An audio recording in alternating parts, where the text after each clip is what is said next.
Hey, Eagle fans, I'm Thomas Mott. Welcome to Philadelphia Eagles Now. Mailbag video coming up this weekend, meaning I need your questions down below. Philadelphia want to know a very big and important matchup coming up against San Francisco 49ers. So if you have a question based on that game or just based on the Eagles in general, go down below right now, use the hashtag Eagles, be a subscriber, and I'll probably pull it and answer it in an upcoming mailbag video.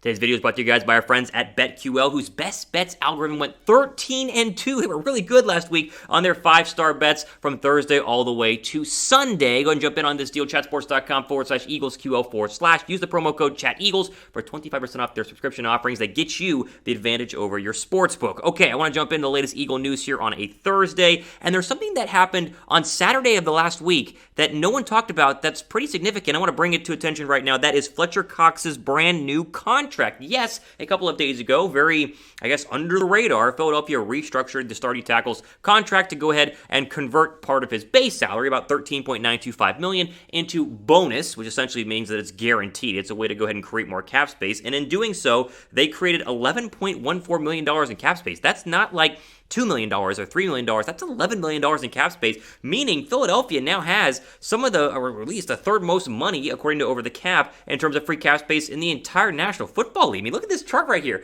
Remember pre-offseason? The Eagles were in the red, like $30 million in the red, and they were in quote-unquote cap hell. We talked about, oh my gosh, how are they going to get out of this? Well, credit to Howie Roseman, love him or hate him, he's a pretty darn good job. I mean, look at this. Jaguars have $29 million. The Panthers have $22 million. Excuse me. Philadelphia, third, $21 million. Denver at 17, and then Baltimore right there at number 16, which means they might be re-signing some players who are on one-year deals. I'll show you that list here in just one second. First, though, when we talk about free agency as well in the upcoming offseason, is there a player that's going to be a free agent? I'll give you that list here in just a couple of minutes as well that you want the Eagles to sign. Is there a player that could be available that Philadelphia now has the money to go and get? Pin comment down below, be an ad break, scroll down below, and answer the question. Name a player you want the Eagles to go after right now. I mentioned this whole topic because Philadelphia had a very good offseason, as we talked about for many, many weeks here on the channel, but they are going to have a very interesting offseason in 2022 because there are a lot of expiring contracts for some key players. This isn't all of them. These are just the 5 biggest in my opinion. Not shown here, of course, is a guy like Zach Ertz, who you may or may not keep depending on what happens this year. Josh Sweat, he needs a new deal. That's something I think Philadelphia must get done. Derek Barnett, you're going to re-sign him. Hadn't done much so far, at least in preseason and then throughout week 1 against the Falcons. Dallas Goedert, those contract talks apparently stalled, even though that was supposed to be one of the big contracts they would sign over the past couple of weeks. Steven Nelson, you like what he saw against the Atlanta Falcons. He needs to see a little bit more, but he could be in for a big payday. And a guy like Anthony Harris, who I thought played very, very well against Atlanta as well, and one of the most underrated signings Philadelphia has had. All of those players now who in the past might not have enough money to re-sign them, now become in play to go ahead and get new contracts. And if you're Philadelphia, if you do it now, like they did with Jordan Mailata over the past weekend, which goes in part of this whole money cap space creating fiasco. If you do it earlier, you save money. If you let them play well, like if Josh Sweat balls out this year,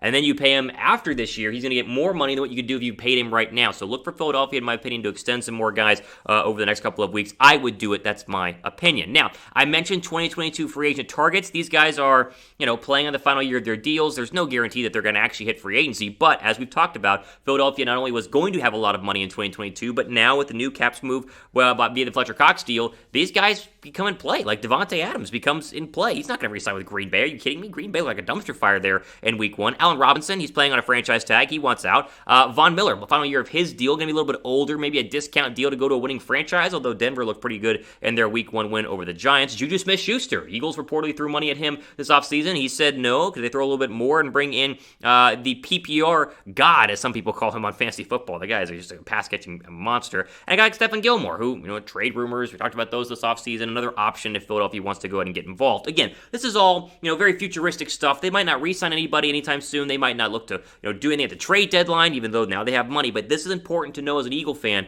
that the contract restructuring of Fletcher Cox creates a lot of options for Philadelphia to, in a perfect world, have a great year, this year in 2021, then go into the offseason in 2022, 3 first-round draft picks, a boatload of cash that could be even better going into next year. Now, what do you guys think? Should the Eagles be buyers of the trade deadline? It's very early, and we're going to talk about the trade deadline a lot later on this year, but when we get closer and closer, if they're winning, and they have this money, and they have draft picks and cap space to re-sign people and give people big contracts, should the Eagles be buyers of the trade deadline? Type Y down below for yes. If you think they should not, type N down below for no.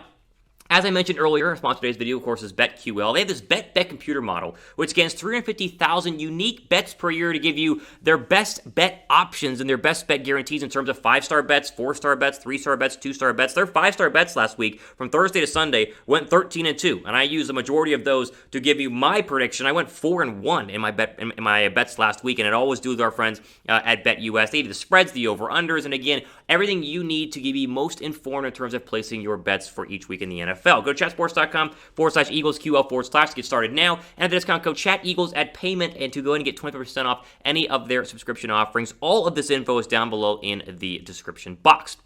Okay, we're going to pivot from Eagle news to Cowboy news. And no, it's not the Cowboys Report with Tom Downey, a channel that has 100,000 subscribers here at Chat Sports. It's still important for Philadelphia Eagle fans to understand and know what's going on in Dallas, and that's because DeMarcus Lawrence, maybe their best player, is out with an injury. He broke his foot, or at least a bone in his foot, at Wednesday's practice, and he is done now for the next 3 to 5 weeks. It's not season-ending, but this is very significant because it means he will miss the Eagles' Monday night matchup on the road. Philadelphia traveling to Dallas, taking on the Cowboys, not this week, but next week in Week 3.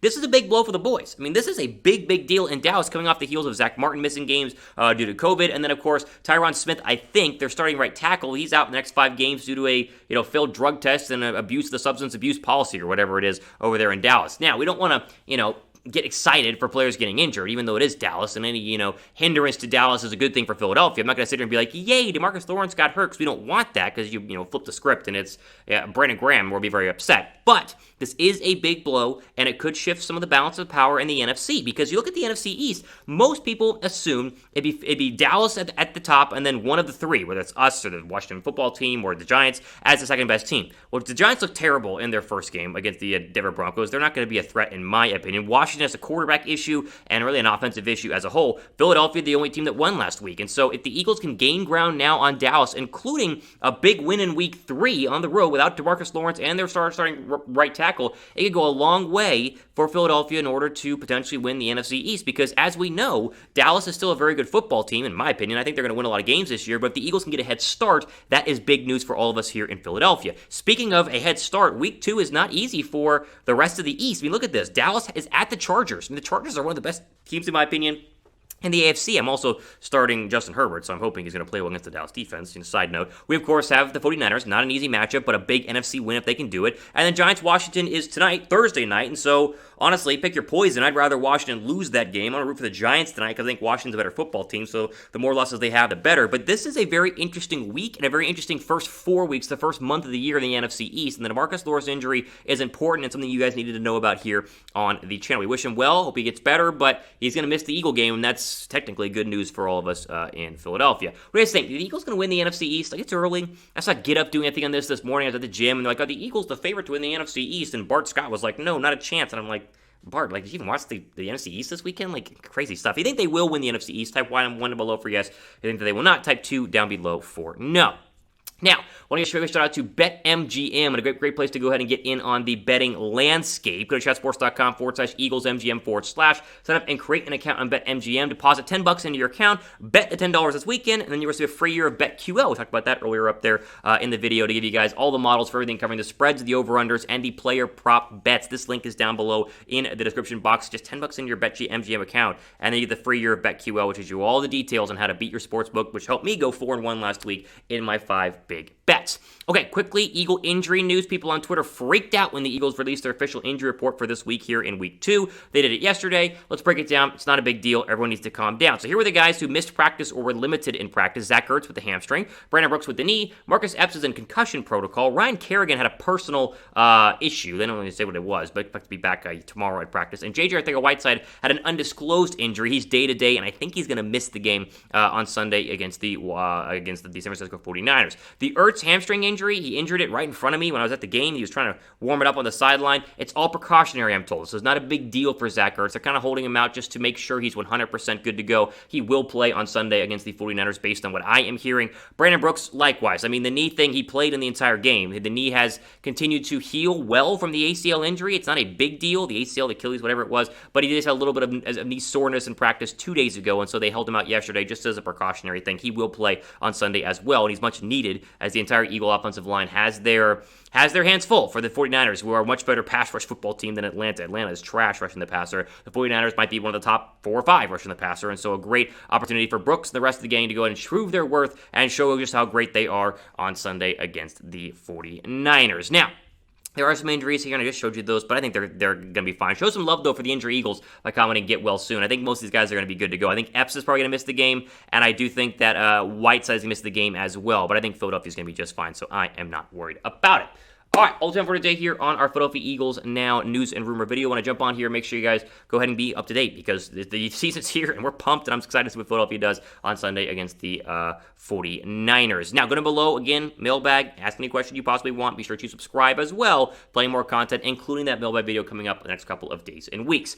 All the time for today here on Philadelphia Eagles Now, I'm your host, Thomas Mott, signing off for the rest of your day.